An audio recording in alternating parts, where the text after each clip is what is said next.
जो हमारे प्रभारी हैं चुनाव के इनका भी गांव में पहुंच है, तो जोरदार तालियों के साथ स्वागत अभिनंदन। और मेवली गांव के हमारे सम्मानित साथी चंद्रकांत जी, प्रीतम जी और सरपंच तो भाव करके फिर वोट करना। आपको लगता है कि सतपाल के बारे में सारा पता करते हैं, तो सतपाल के बारे में सबसे पहले पता कीजिए कि सतपाल ने आज तक अपने समाज को क्या दिया, उसकी क्वालिफिकेशन क्या है, उसका बैकग्राउंड क्या है, उसका विजन क्या है। आप लोगों से नहीं पूछा, लेकिन मैं बताना चाहता हूँ कि मेरा अपने हल्के को लेके विजन क्या है।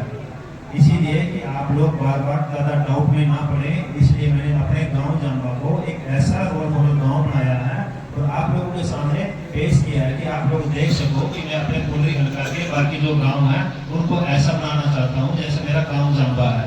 अब गांव जाम्बा में क्या ऐसा है,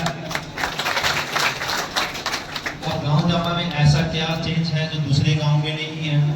तो गांव जाम्बा में वो हर चीज अवेलेबल है जो एक आदमी को जो बेसिक सुविधा होती है वो चाहिए, चाहे वो शिक्षा हो, चाहे वो स्वास्थ्य हो, चाहे वो सुरक्षा हो, सेफ्टी हो, सफाई हो। तो हर पहलू पे मैंने गांव में बारीकी से काम किया है आप लोगों को दिखाने के लिए। अगर मैं राजनीति में आया हूँ तो मैं आप लोगों को पहले कुछ एक रोल मॉडल, जैसे कि बड़े बड़े जो रियल एस्टेट होते हैं, जो बिल्डर होते हैं, वो प्लाट काटने से पहले एक कमरा बनाते हैं या एक घर बनाते हैं या एक प्लॉट बनाते हैं और वो दिखाते हैं कि हमारे बाकी के प्लॉट ऐसे ऐसे करेंगे जैसे हमने ये एक मॉडल बनाया है। तो इसीलिए मैंने गाँव जाम्बा को एक मॉडल बना दिया है आप लोगों के लिए कि भाई मेरा जो विजन है हल्के को लेके ऐसा है। और आप लोगों को सबको पता है कि हमने जब सफाई अभियान पूरे 24 गाँव में किया था, वो सिर्फ एक छोटा सा ट्रेलर था। पिक्चर तो 8 अक्टूबर के बाद शुरू होगी सफाई अभियान की। एक हाथ में झाड़ू होगा, दूसरे हाथ में फाइल होगी, जो फाइलें जो आप लोगों के काम अटके हुए हैं, जो काम हमें करने हैं, अपने हल्के को करने हैं। ऐसी ही समस्याएं हमको सुनने को मिलती है, ऐसे ऐसे गरीबों को उनका अधिकार नहीं मिला कि उनके घर गिरने वाले हैं। कई तो दिखाते हैं, देखो बेटा मैं यहाँ पे रह रही, मेरा घर देखिए। कहने का मतलब है कि जो चीज उनको मिलनी चाहिए तो उनको नहीं मिल रही।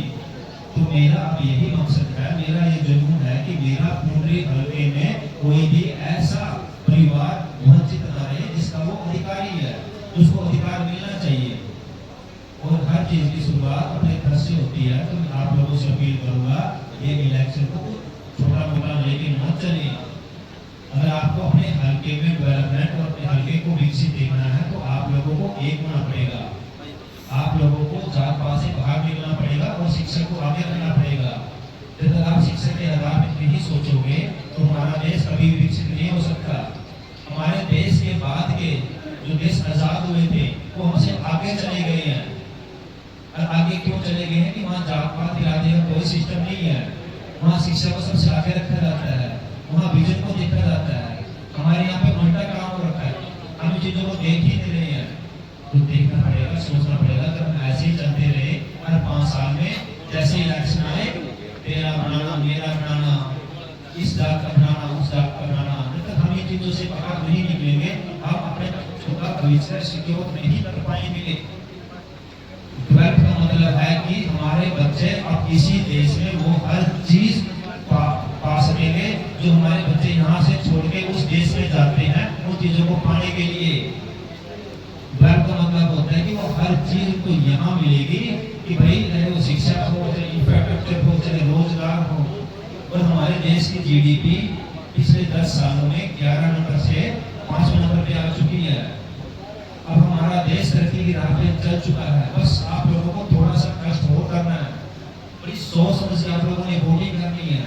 इसको मजाक में मत लेना, कोई नहीं कोई पा जाएंगे, एक वोट आया हम तो करना दे देंगे, ऐसा मत करना। ये आपके बच्चों का भविष्य का वोट है। अगर आपने सही जगह डाल दिया तो बच्चों का भविष्य बन गया। 10 साल पहले का जो राज था यहाँ पे, जहाँ नौकरियों की बोलियां लगती थी, जहाँ पे कभी लाइट नहीं आती थी, आप चाहोगे वो राज दोबारा आए। और मुझे तो बड़ा प्राउड फील होता है कि मैं ऐसी पार्टी का छोटा सा सिपाही हूँ जिसने मेरे देश का मान सम्मान पूरी दुनिया में बढ़ाया। देश के 2 बड़े बड़े मुद्दों को चुटकियों में सोल्व किया। मुझे तो बड़ा कई बार उदास हो जाता हूँ कि भाई मेरी भारतीय जनता पार्टी को भी वोट मांगने की जरूरत पड़ रही है। इतना काम तो कर दिया, देश को आगे लेके जा रही है, सिर्फ देश के बारे में सोच रही है, राष्ट्र के बारे में सोच रही है। ऐसी तो भारतीय जनता पार्टी है, फिर हम कहाँ ऊँचे बैठे हैं। आप उस कांग्रेस की बात कर रहे हो जहाँ पे महिलाओं का सम्मान नहीं है। वो ऐसी ऐसी महिलाओं पे टिप्पणी करते हैं जो सहन नहीं हो सकती। हम फिर भी उनके पीछे आंख बंद करके लगे हुए हैं। भाई जब तक आप आंख नहीं खोलोगे, आंख खोल के वोट नहीं करोगे, अपना दिमाग नहीं खोलोगे, जब तक हमारा फाउंडेशन डेवलप नहीं हो सकता।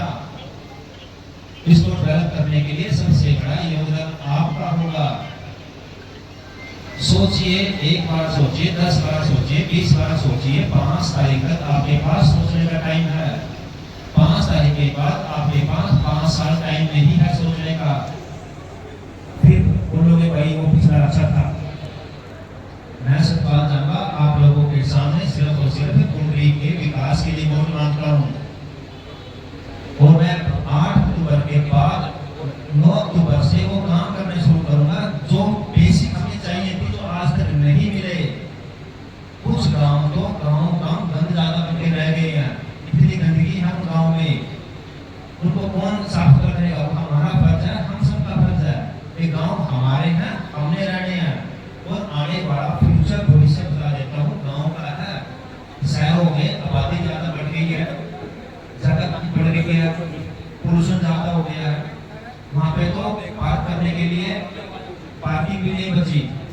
तो गांव का भविष्य बहुत सुनहरा है। बस हमने मिलके अपने गांव को विकसित करना है, अपने हल्के को विकसित करना है। तो आप लोग बड़ी समझदारी दिखाइए, बड़ी सोच समझ के कमल के फूल को चुनिए और कमल के फूल को अब की बार 5 अक्टूबर को जिता के विधानसभा में भेजिए। और मैं दावे से कहता हूँ, अगर आप 5 अक्टूबर को जब वोट डालने जाएंगे, अपने घर में छोटा सा बच्चा उसी आंखों में डाल के, आंखों में आंखें डाल के, दिल पे हाथ रख के ये सोचना कि मैं इसका भविष्य बनाने जा रहा हूँ या बिगाड़ने जा रहा हूँ। अगर आपने उसके बच्चे मासूम होते हैं, कोरा कागज होता है, आप उनको आप जैसा करोगे वो वैसा सीखेंगे। तो मैं नहीं चाहता कि आप उसका भविष्य गलत लिख दो। तो आप लोग इतनी संख्या में आए, आप